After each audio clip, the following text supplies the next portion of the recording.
The Meg is the new giant shark movie starring Jason Statham, Rainn Wilson, and a host of other actors in this one. And, I mean, I don't think we need to go heavily into the plot of what this is about. I think that the trailer pretty much shows what it's about. And there's a lot of shark movies out there. None that has ever been as good as Jaws. Oh, of course not. I mean, I don't think none ever will be. I don't think so either. Yeah, I think that's just like the standard awesomeness of a shark movie. But let's talk about The Meg. As do you think it's something fresh and new for shark movie viewers? I wouldn't call it something fresh and new. Yeah. This movie's kind of like a greatest hits album of other like kind of monster movies, shark movies. Yeah. But it's like done by a really good cover band. So it sounds good. Yeah. It's almost like the old thing that we love. It's Yeah. almost there, but as far as bringing something fresh and original, I can't say it brings anything fresh and original. Yeah. But it plays some good old hits and it plays them pretty well. Yeah, I agree with that. I think that this movie was a pretty fun time at the theater. I was looking for a campy, self-aware movie, and at times it is that, but more so I got a charming movie. This movie has a lot of charm to me. It was very, like, kind of, I don't know, just fun and welcoming. Yeah. Like, oddly enough, I look at shark movies like Deep Blue Sea, where it's like murky and dark and gritty, and this one just consistently keeps the fun going without it taking itself too seriously. Exactly. This is kind of like a paint-by-numbers action movie, but they use some really nice colors and kind of make it stand out a little bit. Yeah. In fact, you mentioned the campiness of this movie. It didn't go like full camp, lean into it too hard. Yeah. But it went just enough where the movie didn't take itself too seriously. Mm-hmm. I can't help but compare this to a movie we saw last month, Skyscraper, where it took itself too seriously. It was very cliche. Yeah.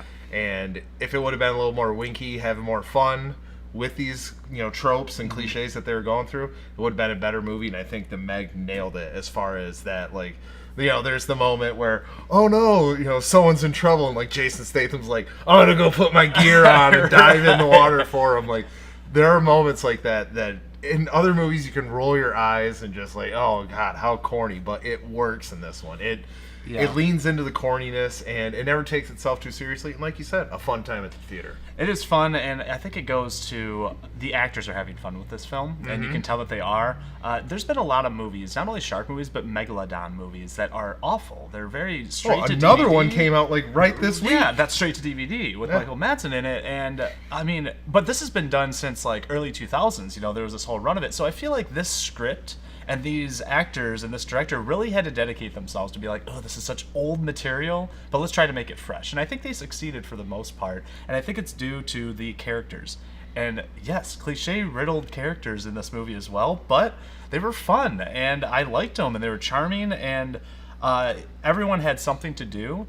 And even there's I just want to do a shout-out of a younger actress, a little girl actress, and she was so good in this movie. She added so much to this. Yeah, she added tons of charm and joy to this movie where things are getting heavy, things are getting pretty serious, and this little girl it's like, just they say the darndest things type thing, just like all this funny stuff comes out of her mouth. So yeah. I think that everything in this movie was very well balanced. Yes. The seriousnness was balanced with the fun, like the camp was kind of balanced with there's some real emotional moments. There are some, feel good times in this movie, but I just think it's like, it's one of those old school for us now, like 90s action movie, kind of like a disposable, like an upgraded version of Deep Blue Sea. Like Deep Blue Sea's fun, it's dumb, but it's fun.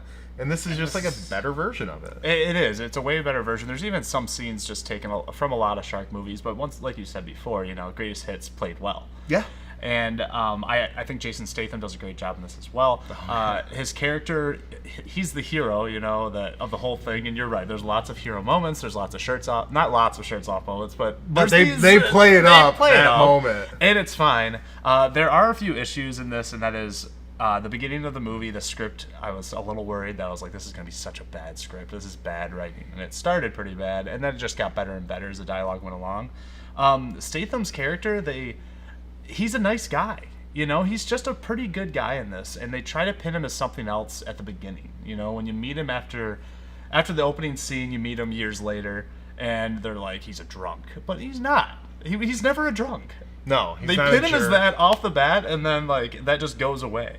Well, in the beginning, they also kind of pit him as crazy, and you find out that he isn't. So I think that's just like, kind of the misconception. You're right. At the beginning of this movie, there were some moments where I'm like, oh, what are we in for? Yeah. But once the plot started going, pretty much once the Meg started to figure into the plot, that's when this movie really takes off. Mm-hmm. And this movie not only achieved what it wanted to, I think at times it excels. It soars at moments in this movie. I was like just sitting there genuinely having fun, big smile on my face, and all the camp, all the action. I think that this is a very well-paced movie. I mean, it kind of felt like a breeze in the theater. At no point did I really find any lulls. Me neither. It's pushing 2 hours, too. I thought this was going to be too long of a movie, but the plot, the situations lead nicely into the next. It doesn't take place in a spanning amount of time, really. It's just a few days, but it does. It leads to one event to the other, and really quite impressively well-crafted action scenes that were very clear to understand, even though it's underwater and it's shaky and it's all over the place and it's moving really fast.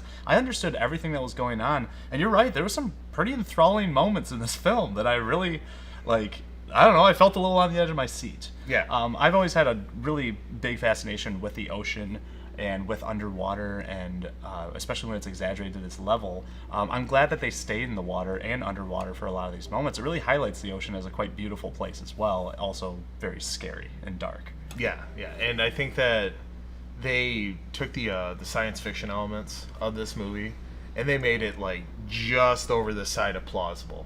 Yeah. If they would have gone like this, not to give any spoilers as to where they find these creatures, but it was like where Pacific Rim went too far. This one's it just walked the line. Edge. Yeah, and once again, there is some force-feeding explanations for some of the plot points, like how this. There's exposition machines. Exposition machines, for sure. Yeah, but the charm outweighs it, so it's forgivable. Buffs. All right, Dennis, we're nearing the end of the summer, and here we have another big summer blockbuster movie. And give us your score.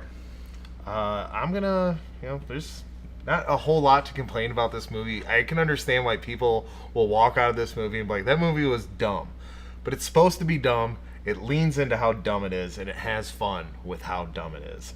So having said that, don't walk into this movie expecting, Mission Impossible Fallout or something like that. So if you know what you're getting when you go in, you'll walk out satisfied, and I'll give the Meg a see it. Yeah, I walked out very satisfied with this movie, and pretty much the whole time I had a little bit of a smile on my face. I think this is a good way to cap off the summer movies, and I'm going to go see it. So that's our review of The Meg. Have you guys seen the movie? Are you planning on seeing the movie? Leave all your comments down below. And be sure to join us next week. I'm going to be checking out Mile 22 by myself because Nate will be serving his punishment for the Oscar picks and seeing the new thrilling action movie Alpha. I mean, after Mission Impossible Fallout and now The Meg, the hits keep coming. I'm sure the action won't disappoint. Anyways, we'll bring you guys that review next Friday. And be sure to go to our website, www.thecinemabufffs.com, to vote for our August Diamond Anniversary review. We have Tropic Thunder or Pineapple Express. Which one from 2008 we're going to go back to? We'll let you guys decide, but no matter where you are, no matter who you're with, watch more movies.